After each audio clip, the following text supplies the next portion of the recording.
Sculpt Nouveau mold release. Sculpt Nouveau's new mold release may be sprayed into polyurethane or silicone molds to provide a release barrier for resin casting. Begin by shaking up the mold release. Metallic colors like bronze, copper, or gold contain fine metal powder that will need to be suspended.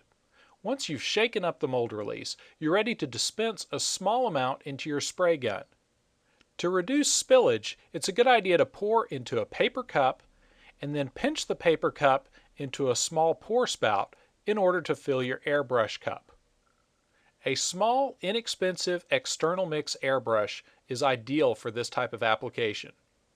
For best results, make sure that your polyurethane mold is free of any kind of debris or release residue.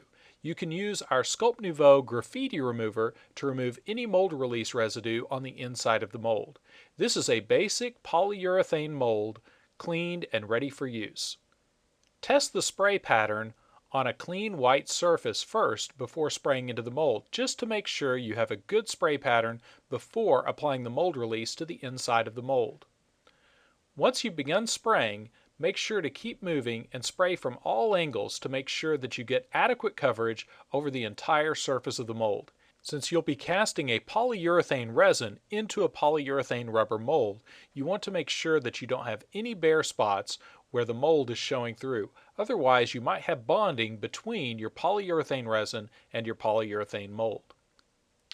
Once your spray application is complete, you can use a hair dryer to speed up the drying time of the mold release. Since the Sculpt Nouveau mold release is water-based, it will need to be completely dry before you cast your resin, so this is a critical step in ensuring that you don't contaminate your polyurethane resin. Once your mold is completely dry, you're ready for casting. Here we're measuring out equal parts of a basic AB casting resin, mixed 1:1. And once we've measured out our A and B, we can pigment our resin brown to give our bronze a good background color. This is an optional step that will help the look of the final piece. If your casting gets scraped or scratched later on, you don't want bright white plastic showing through a bronze finish. As with any two-part system, it's critical to stir your resin well and properly mix it before pouring it into the mold.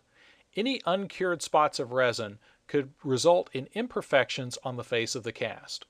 Once we've stirred up our resin, we're ready to pour it carefully into our prepared polyurethane mold. Sculpt Nouveau mold release works by creating a protective barrier on the inside surface of the polyurethane mold.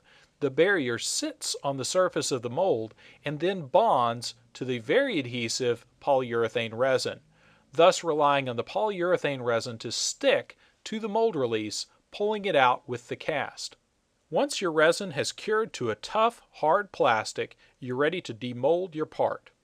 Take care to gently flex the mold and ease the piece out of the polyurethane mold. Keep in mind that the Sculpt Nouveau mold release may perform differently in different types or brands of polyurethane rubber molds. Make sure you run a small test to check the effectiveness of the mold release on a given project before a large casting.